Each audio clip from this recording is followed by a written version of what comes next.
ضمن الحركة الإنمائية والثقافية يلي عم بقوم فيها لبنان بالتعاون طبعا مع فرنسا، كل الشكر للإنستيتيو فرانسي دو ليبان يلي كل سنة بتطلق فيستيفال جديد، وعلى مدار السنة دايما نشاطاتهم عم بتكون كثيرة. اليوم بيسعدني استضيف معي بالاستوديو Monsieur Mathieu Diaz. Bienvenue Monsieur Mathieu. Vous êtes l'attaché pour le livre et le débat d'idées et vous êtes là pour parler du festival au Liban. Premièrement, le festival Beyrouth Livre revient cette année pour la deuxième édition. Rappelez-nous du concept de l'année passée. Alors ce festival, il est né parce que, vous le savez, le Salon du Livre francophone s'était tenu en 2018 et puis n'avait pas eu lieu pendant 4 ans pour toutes les raisons que l'on sait. Donc on a souhaité redonner un moment de littérature, évidemment à Beyrouth, qui est une grande capitale du livre.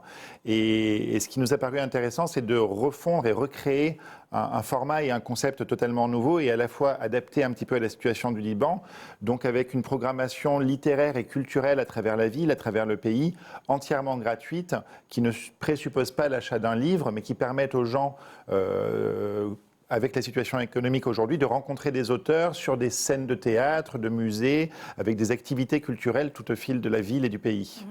لكن مثل ما عم بقول مسيو ماتيو، يعني صالون دو ليفر او صالون الكتاب يلي تاسس سنه 2018، بس مع الوضع الراهن يلي مرق فيه البلد ما قدروا يكملوا، فسنه الماضي انطلقت وهو عم بيكون كله مجانا، منه مجبور الشخص يشتري كتاب، وانما هو ليكون في لقاء بين الكتاب وبين اللبنانيين والاجانب اللي موجودين بلبنان، لنفتح المجال لهالكتاب انه يضل موجود عنا ببيوتنا وبمجتمعنا اللبناني. Pour cette année, quelle nouveauté vous avez? Alors beaucoup, on a gardé le même concept que l'an dernier parce que ça a été un joli succès. L'an dernier, il y avait eu 23 000 festivaliers qui ont participé. Le format a été plébiscité par le public et les professionnels.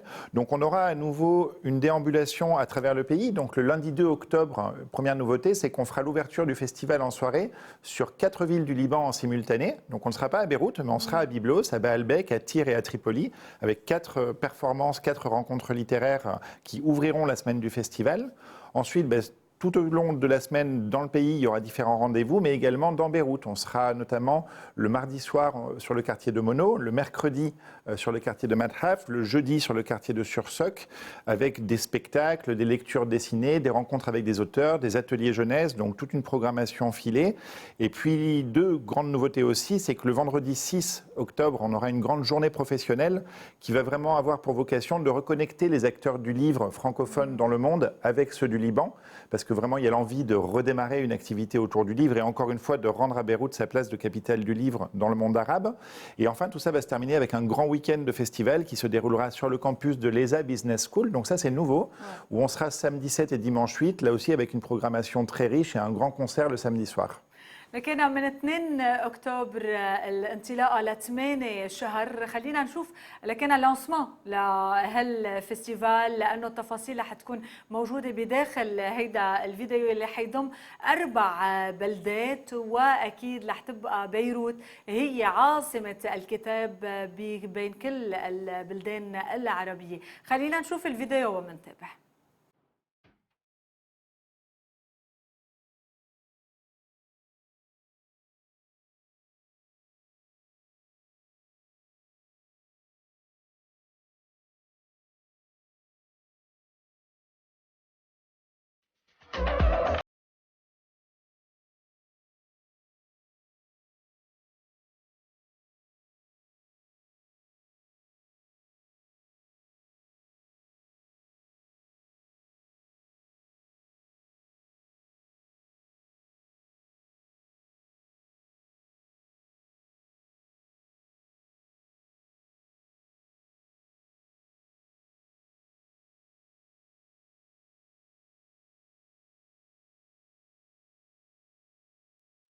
Avec la musique et le beat, c'est quelque chose de différent.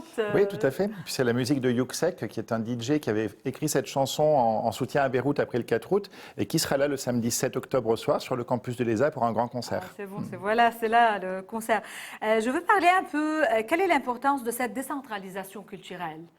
Vous êtes hors Beyrouth.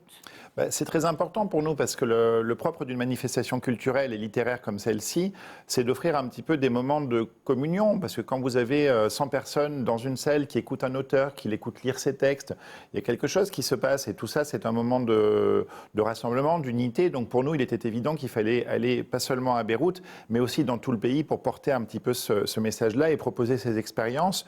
C'est aussi une manière, compte tenu de la situation économique et des difficultés de déplacement, d'avoir une proposition de programmation au plus près de tous les Libanais, de traverser un petit peu les différentes régions et que tous les publics puissent bénéficier de cet apport d'auteurs et de littérature.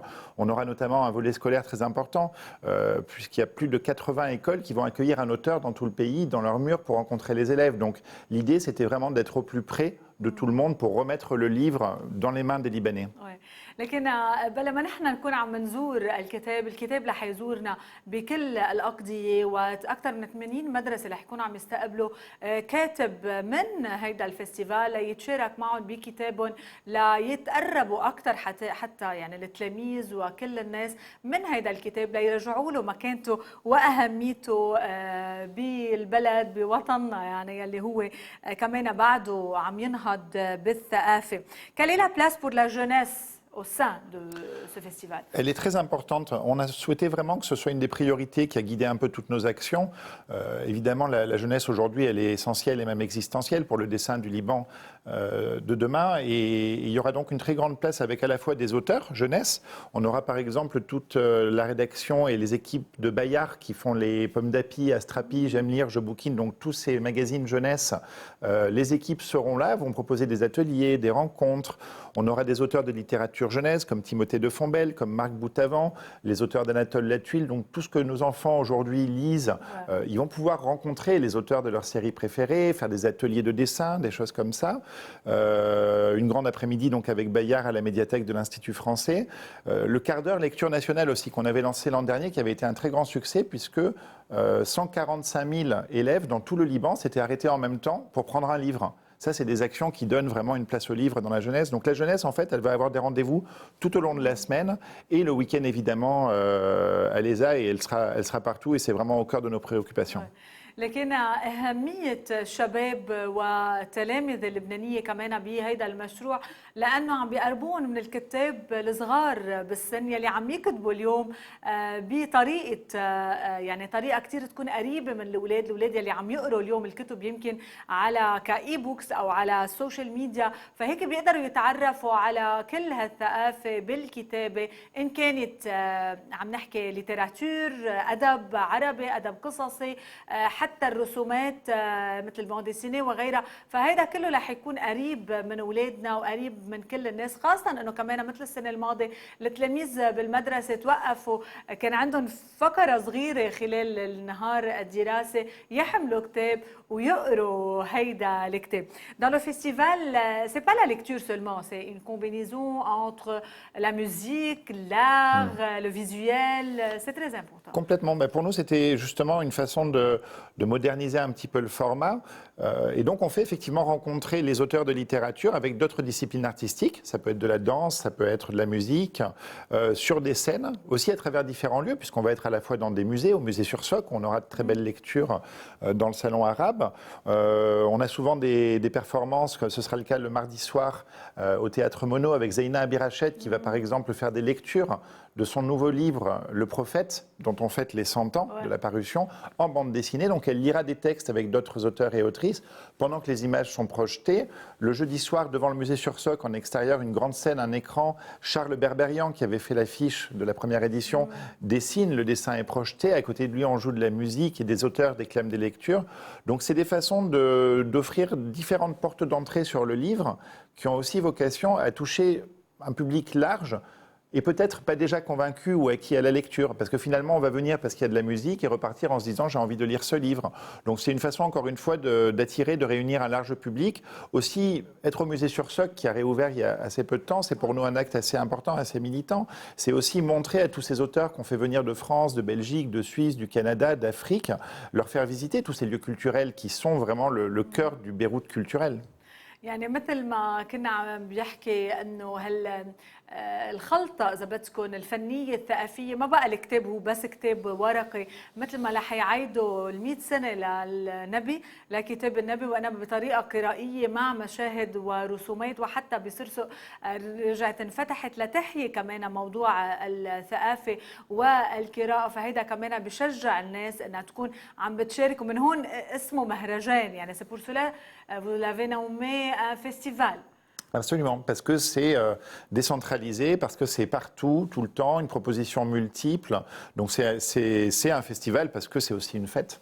Combien d'auteurs Alors il y a à peu près 70 auteurs qui sont programmés à travers le festival, une bonne partie qui viennent évidemment de plusieurs pays. 15 pays, c'est important parce que c'est un festival francophone et international. Pourquoi? Parce qu'en fait, on a des auteurs qui écrivent en français, c'est ce qu'ils ont en commun, mais qui viennent de 15 pays différents, d'Algérie, de Tunisie, de France, du Canada, de Belgique. Pour nous, c'est très important parce que c'est montrer un visage très moderne de la francophonie. Et évidemment, ils seront aux côtés des nombreux auteurs libanais qui sont ici ou qui parfois viennent de l'extérieur. Et sur les scènes, justement, ce sera ça que je trouve très intéressant, c'est de croiser des auteurs libanais, belges et canadiens qui échangent ensemble sur leur manière d'écrire et sur leurs sujets et leurs thèmes. يعني أكثر من 70 كاتب وكاتبة من دول فرانكوفونية، وإضافة للبنانيين يلي رح يكونوا عم بيشاركوا. ونحن جدا يعني كلبنانيين فخورين إنه هيدا الفستيفال عم ينعمل بلبنان من عنا من هون. يعني ما أخذوا اللبنانيين على فرنسا ليقوموا بهيدا الفستيفال، لا أنتم رح تكونوا محظوظين مشاهدينا ومتابعينا أن تكونوا عم بتزوروا وهن عم بيزورونا طبعا بكل هالمناطق. L'exhaustivité de la programmation.